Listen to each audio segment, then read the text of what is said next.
Très bonjour, très chers frères et sœurs. C'est encore une fois votre frère, le frère Raphaël. Merci de me recevoir chez vous. Alors, nous sommes en train de partager sur comment nous pouvons prier et recevoir des réponses de la part de Dieu. À cette question, nous avons donné déjà la réponse et cette réponse devait être déjà vraiment en toi, dans ton cœur maintenant. La réponse, c'est qu'il faut prier par le Saint-Esprit et avec la parole de Dieu.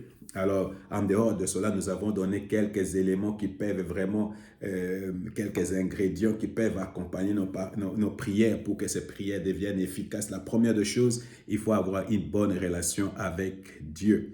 Il faut avoir une bonne relation avec le Saint-Esprit. Il faut avoir une bonne relation avec Jésus-Christ. Il faut avoir une bonne relation avec la parole de Dieu. C'est vraiment parce que la prière va révéler si tu as vraiment une bonne relation avec Dieu, avec le Saint-Esprit ou pas. La prière va aussi révéler si tu as une bonne relation avec tes amis, avec ton prochain.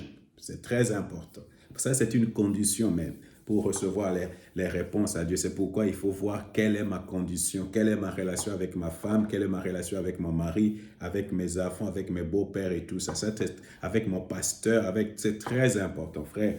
En dehors de cela, nous avons dit qu'il faut venir devant le trône de la grâce. La prière a plus à voir avec la grâce qu'avec la loi. Ça ne dépend pas de ce que toi tu fais, mais ça dépend de ce que Jésus a déjà fait une fois pour toutes à la croix. La seule chose que tu dois amener quand tu pries, c'est la foi. Parce que la foi, la grâce, c'est la partie de Dieu. La foi, c'est ta partie. C'est comme ça que nous sommes même sauvés. Nous sommes sauvés par la grâce au moyen de la foi. Nos prières seront exaucées quand nous prenons ce qu'est la grâce et si nous répondons avec foi. Alors, c'est par rapport à ça, nous prions par rapport à ce que Jésus a fait pour nous et pas par rapport à nous-mêmes. C'est ce qui nous permet de venir dans la présence de Dieu avec audace, avec confiance, avec assurance, sans reproche et sans doute. Pourquoi? Parce que la foi, la Bible dit, si tu n'as pas la foi, tu n'es pas agréable à Dieu. Alors, si tu veux devenir agréable à Dieu, il faut avoir la foi. Nous avons dit qu'il faut prier au nom de Jésus. Quand tu vas prier au nom de Jésus, il faut prier au nom de Jésus. Non pas seulement il faut prier au nom de Jésus, nous avons dit qu'il faut venir dans la présence de Dieu avec joie, avec gratitude, avec humilité. Alors, les gens qui disent merci à Dieu, ce sont des gens qui sont humbles. Ça, c'est clair. Ok, maintenant, nous avons donné quelques exemples pourquoi nous devons prier. Mais avant de cela, avant de continuer, je vais vraiment t'inviter à s'abonner sur ma chaîne YouTube et vraiment inviter d'autres personnes à s'y abonner. Merci pour cela. Maintenant, j'ai donné déjà un premier exemple, comment Jacob, qui était un usurpateur, qui était un menteur, qui vraiment, il traînait cette réputation de menteur, d'usurpateur, il traînait ça partout. Il a rencontré Dieu, il a commencé à prier, il a lutté avec Dieu, il a dit, je ne te laisse pas. Je ne te laisse pas jusqu'à ce que tu me bénisses. Alors Dieu a changé le nom de Jacob à Israël. Israël, comme le pays aujourd'hui, c'est le nom de Jacob. C'est le nom de Jacob. Dieu a changé et ça veut dire béni. Alors voilà, Dieu veut changer. La prière, c'est quand nous prions, c'est une pétition. Nous invoquons Dieu pour qu'il vienne intervenir dans nos affaires terrestres, pour qu'il change nos conditions, pour qu'il change notre vie. Oh, pour qu'il change notre vie. Voilà, c'est ça le très, très, très important. Maintenant, quand vous lisez aussi dans 1 Chronique chapitre 4, verset 10, il y a l'histoire de Yabez. Yabez, ou Jabez, ou Yabez, était né dans une famille, était né dès la conception jusqu'à sa naissance. Et la façon, dans son enfance, dans sa vie d'adulte, c'est quelqu'un qui était né dans la souffrance. Alors, né, conçu, grandi dans la souffrance, sa vie était rythmée seulement de souffrance. C'est sa souffrance et c'est sa réalité de tous les jours. Alors, c'est quelqu'un qui souffrait beaucoup. Alors, il a prié à Dieu et Dieu a changé sa situation. Voici la prière de Yabez dans 1 Chronique chapitre 4, verset 10.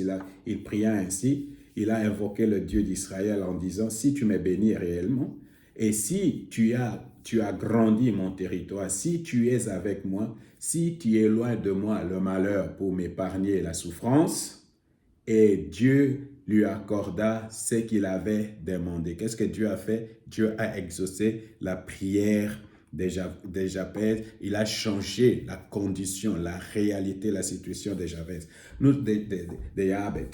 Alors, nous allons encore lire dans Matthieu chapitre 15, verset 22. Ici, c'est l'histoire d'une maman. C'est pourquoi j'aime les mamans, parce que les mamans, quand vraiment la foi est malade, j'aime cette histoire. Dans Matthieu chapitre 15, verset 22, et voilà une femme cananéenne qui habitait là, vint vers lui et s'est mis à crier, Seigneur, fils de David, aie pitié de moi. Ma fille est sous la prise d'un démon qui la tourmente cruellement. Alors, nous voyons aussi ici que quelqu'un, sa fille avait un démon, était malade, n'allait pas. Cette femme, elle a prié, crié à l'égard de Jésus-Christ et Jésus a changé la situation de cette fille.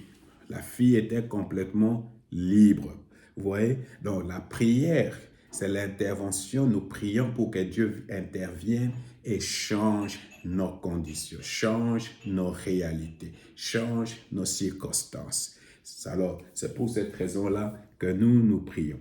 Alors, je vais encore lire dans Actes des Apôtres, chapitre 12, versets 4 à 7.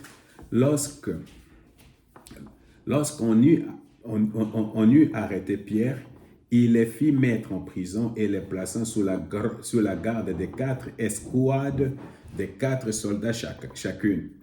Il voulait les faire comparaître devant le peuple après la Pâque.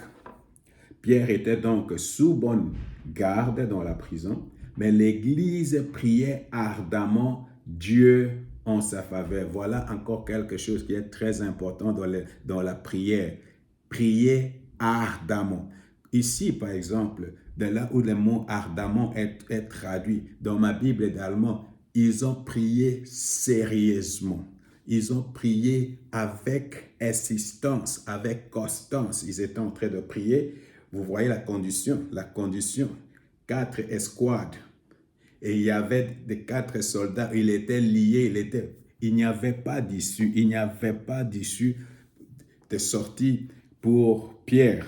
Mais l'Église était en train de prier en sa faveur. Alors la nuit qui précédait le jour où Hérode allait les faire comprendre, Pierre, attaché par 2 chaînes, dormait entre 2 soldats. Attaché par 2 chaînes, dormait entre 2 soldats, et devant la porte de la prison, des sentinelles montaient la garde.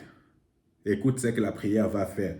Tout à coup, un ange du Seigneur apparut et la cellule fit inonder de lumière. L'ange touchant Pierre au côté pour le réveiller, « Lève-toi vite », lui dit-il. Au même instant, les chiens lui tombèrent de poignets. Je ne sais pas qu'est-ce que je dois... Tu sais, tu sais que tu as des anges, frère? Tu sais que toi, tu as des anges, sœur? Tu sais que toi, tu as des anges? Tu fais que Dieu... La Bible dit, les anges sont nos serviteurs, ils sont à ton service. Quand vous lisez les psaumes 90, le verset, je ne sais pas, ça doit être le verset 7, le verset 8, la Bible dit qu'il va donner ses anges un ordre et ils vont te porter. Tu as des anges, frère.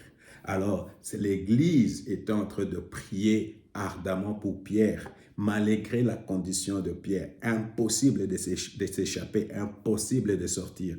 Mais cette prière avait sauvé la vie de Pierre. Dieu a envoyé un ange et l'ange a sorti Pierre de cette prière. Frère, les anges existent.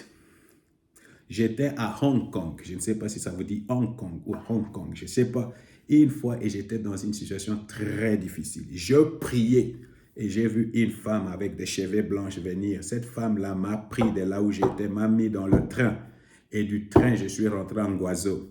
Voilà, moi j'ai déjà vécu ça, je sais de quoi je parle.